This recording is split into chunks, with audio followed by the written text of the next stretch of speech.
ঐতিহাসিক ধুদৰালি অৱৰোধ হাজাৰ হাজাৰ চাহ শ্ৰমিকে অৱৰোধ কৰি ৰাখিছে ঐতিহাসিক ধুদৰালি চৰাইদেউ জিলাৰ দলবাগান তিনিআলিত এই পথ অৱৰোধৰ কাৰ্যসূচী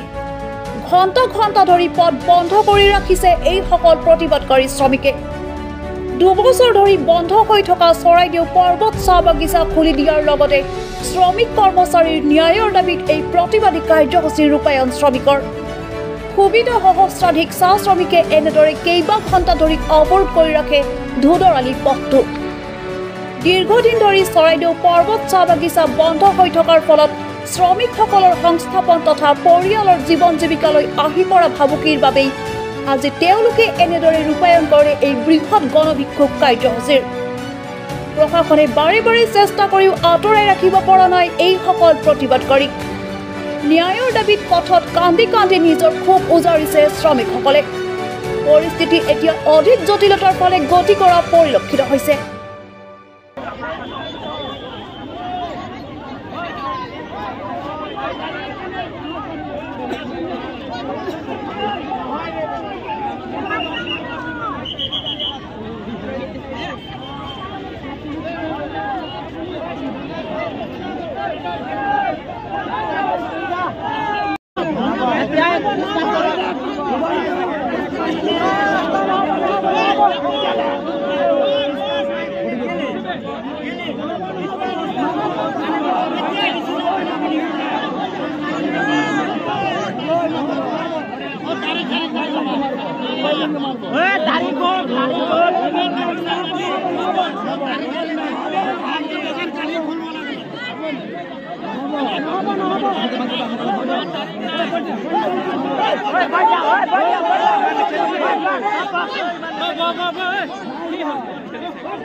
আপোনালোকৰ যিখিনি অসুবিধা হৈছে সেইখিনি শুনি পেলাই মোৰো খুব বেয়া লাগিছে ইমানখিনি মানুহ যেতিয়া আহিছে আপোনালোক নিশ্চয়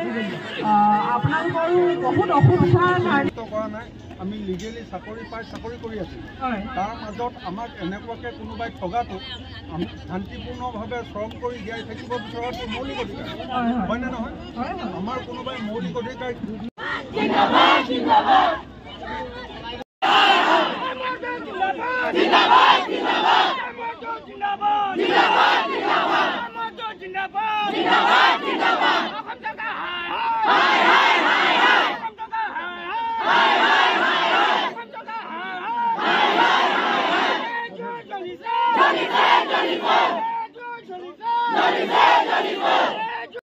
আজি প্ৰায় 45 কোটি টকা প্ৰায় নেশ্যনেলাইজ তিনিটা বেংকৰ পৰা দাৰ্জিলিং অৰ্গেনাইজ ষ্টেট প্ৰাইভেট লিমিটেডে 45 কোটি টকা ঋণ লৈ পেলাই ইয়াত বহিৰাজ্যত গৈ বহি আছে কিন্তু আজি চৰকাৰক 2টা বছৰ ধৰি আমি জনোৱাৰ পাছতো কোনো ধৰণৰ চৰাইদেউ পৰ্বত চাহ বাগিচাৰ সমস্যাৰ সমাধান হোৱা নাই শ্ৰমিকে হাহাকাৰ হৈছে শ্ৰমিকৰ মাজত খাবলৈ নাইকিয়া এটা পৰিস্থিতি হৈছে গতিকে আমি আজি ৰাজপথলৈ ওলাই আহিবৰ কাৰণে আজি বাধ্য হৈছোঁ আৰু এতিয়া প্ৰশাসনে আমাক 30 তাৰিখলৈ সময় দিছে যে 30 তাৰিখে আয়ুক্ত মহোদয়ৰ লগত এটা বৈঠক এটা হ'ব আৰু তাত যদি সমস্যাৰ সমাধান নহয় তেন্তে আমাৰ পুনৰ কাৰ্যসূচী আমাৰ লোৱা হ'ব কিন্তু আমি আজি 2000 শ্ৰমিকক আজি চৰকাৰে বেংকে আজি বন্ধকত ৰাখি 45 কোটি টকা ঋণ লৈ পিনি পুঁজিপতি আজি বহিৰাজ্যত বহি আছে কিন্তু চৰকাৰে সেই পুঁজিপতিসকলক আজি ধৰি আনিবৰ কাৰণে সক্ষম হোৱা নাই আজি বাগান ধ্বংস হৈ বাগান এক চাইডৰ পৰা চাহগছ মৰিবলৈ লৈছে কিন্তু চৰকাৰে একো কৰা নাই চৰকাৰে একেবাৰে নিৰ্বাহ হৈ আছে 2 বছৰ বন্ধ হৈ আছে শ্ৰম বিভাগ একেবাৰে হৈ আছে মন্ত্ৰীৰ পৰা মন্ত্ৰী বদলি হৈছে প্ৰশাসনৰ পৰা প্ৰশাসন বদলি হৈছে ডিচিৰ পৰা ডিচি বদলি হৈছে কিন্তু আমাৰ সমস্যা লাগে আছে মানুহজনে 1,000-3,000 ভিতৰত এসাঁজ খাবলগীয়া হৈছে যদি 2 সাঁজ ভোকত থাকিবলগীয়া হৈছে গতিকে এই কাৰ্যসূচী আমাৰ অবিৰতভাৱে চলিব আজি যদিও আমি এই কাৰ্যসূচী আমি ইয়াত শেষ কৰিবলগীয়া হ'ব কিন্তু আমি নতুন বছৰ বুলি আমাৰ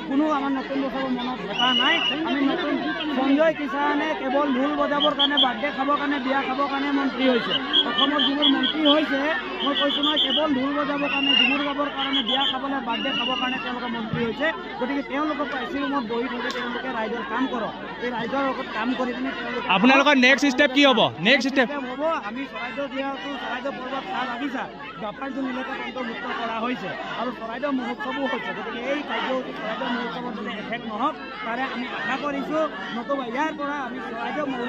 আয়ুক্ত কাৰ্যালয় শিৱসাগৰ আয়ুক্ত কাৰ্যালয় মাজিৰা মহকুমা অধিপতি কাৰ্যালয়লৈকে এটা পদযাত্ৰা হ'ব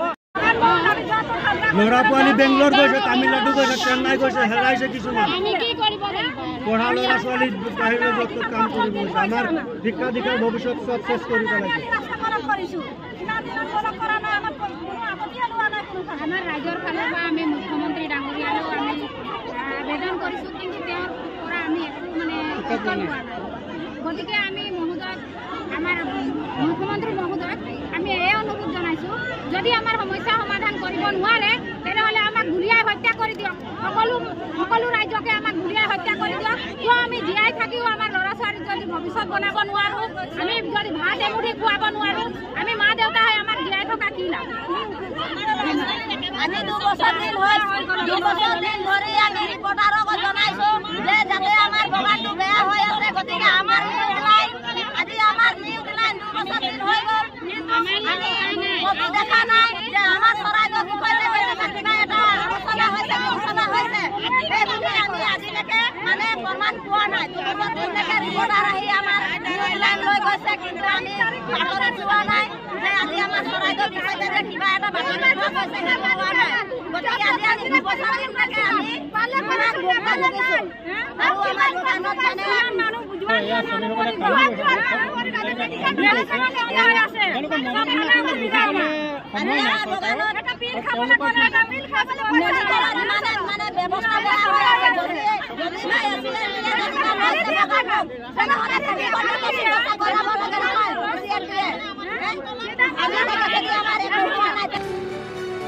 নাজিৰাৰ পৰা বিশ্বজিৎ দত্তৰ প্ৰতিবেদন নিউজ টাইম 3